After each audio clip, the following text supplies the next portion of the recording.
Hello, and welcome to this explainer. I'm absolutely thrilled you're here today because, well, we're about to play grammar detective. We're going to put on our linguist hats and dive headfirst into the messy, historically rich, and honestly utterly fascinating world of English possessives. We'll unpack the logic behind the rules, observe how verbs can sneakily evolve into nouns, and give you the clear tools you need to master the English possessive once and for all. Let's get started. Okay, let's dive into this. Consider the phrase, the shooting of the hunters. Now, really think about it. Who's actually holding the gun here? Are the hunters pulling the trigger, meaning they're the ones doing the shooting, or are they the unfortunate ones getting shot? This right here is a classic example of syntactic ambiguity. It happens when a verb, like shoot, morphs into a noun, like shooting. Without any surrounding context, a construction like this leaves us completely stranded. Which leads us right into our first major area of investigation, subjective versus objective genitives. And this brilliantly illustrates exactly why phrases like our hunter example trick native speakers so easily. Think about the phrase, a mother's love. In this case, the mother is the one genuinely feeling the love, right? She's the subject of the underlying action. Linguists call this the subjective genitive, but contrast that with the fear of God. In this phrase, God isn't the one feeling the fear. Rather, God is the object being feared by someone else. This is known as the objective genitive. It's the exact same grammatical structure, but doing two entirely different jobs. Let's break down that subjective genitive just a bit more. In this form, remember, the noun is the doer of the action. What's fascinating from a linguistic perspective is how older languages, think classical Latin or Greek, handled this case ambiguity effortlessly. They had highly specific word endings that acted like road signs, telling you exactly who was doing what. English, however, has shed most of those old case endings over the centuries. Because of this, we have to rely heavily on syntax, the strict order of our words, and context. Conversely, with the objective genitive, the noun is the receiver of the action. Because modern English relies so heavily on phrasing instead of specific word endings, we intuitively select alternative structures to clarify our intended meaning. For example, to avoid the confusion of the shooting of the hunters, we might just say the hunters shooting to clearly imply they're the ones doing it, using that apostrophe S for the subjective. Or we might stick to the shooting of the hunters if we want to show they're the targets. We use syntax to outsmart the ambiguity. All right, let's zoom out a bit for our next section. Clitics, affixes, and history. So how exactly did we get to a point where a tiny punctuation mark, an apostrophe S, carries so much grammatical weight? Well, we started way back in Old English, which was heavily influenced by Germanic case inflections. Back then, you marked possession by physically changing the ending of the word itself. As we moved into Middle English, speakers started simplifying those complex endings. And finally, in modern English, those old Germanic inflections slowly transformed into what linguists affectionately call possessive clitics.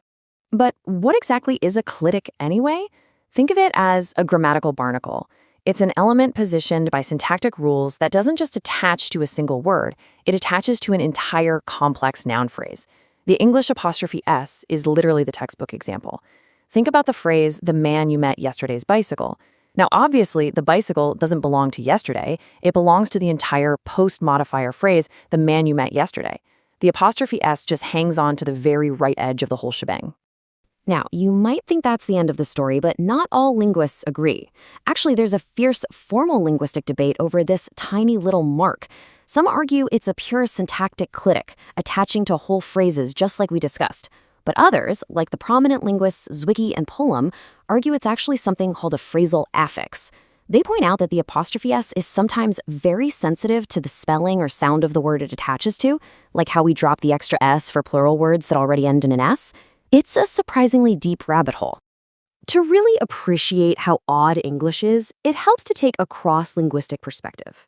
English uses this incredibly flexible clitic or affix, depending on whose side you're on, which allows us to say something like the Queen of England's hat, attaching the possessive marker to England rather than Queen. If we look at Swedish, they use non-determiner genitives, and Dutch has a much more limited distribution of its S ending. Basically, our English strategy for handling complex ownership is a remarkably unique evolutionary quirk. Let's shift gears from theory to practice with our next section, tricky names and classical rules. Now, what's really interesting about this is the specific conventions we've developed for names. For a regular modern name ending in S, like Dickens or Jones, the standard rule is to add an apostrophe and another S, Dickens's novels. But here's the catch. For classical and biblical names of 2 or more syllables that end in S, think Socrates, Zeus, or Jesus, you add the apostrophe only, so it's simply Socrates students, no extra S required. Okay, here is a rapid-fire rule for something that trips up literally almost everyone. What do you do with French names or names with silent ending letters? The rule is, if a proper name ends in a silent X, S, or Z, you always apply the possessive apostrophe followed by an S. So for the famous painter Delacroix, where the X is completely silent, it is written Delacroix with an apostrophe S. The exact same rule applies to Deschamps' career. Boom, mystery solved. Let's put this into practice at the office with our final section, Mastering Professional Possessives. Let's arm you with a toolkit for everyday business correspondence, starting with a classic office dilemma: joint versus separate ownership. If John and Rob collaborated and wrote a single document together, only the last name gets the possessive. It's John and Rob's report. Joint ownership, one shared S. However, if they each slaved away on their own individual documents, both names get the possessive, and the noun becomes plural: John's and Rob's reports. Mentally bookmark this one. It'll save you a ton of editing time. So the crucial point is knowing when to use an apostrophe S versus an of construction, especially when dealing with inanimate objects. Generally, the apostrophe S is reserved for living things, but a phrase like the envelope's contents is perfectly acceptable because it's concise. But compare that to the foot of the bed. We definitely don't say the bed's foot, because foot of the bed is an established English idiom. You should always prefer an of construction to preserve a set phrase or to avoid making a sentence feel weirdly compressed. For those of you doing academic writing, I have a massive pro tip for you regarding multiple authors. You'll often use it, al, to represent a list of researchers. But how on earth do you make it possessive? Do you write Smith et al.'s study? While some writers do it, it is incredibly clunky.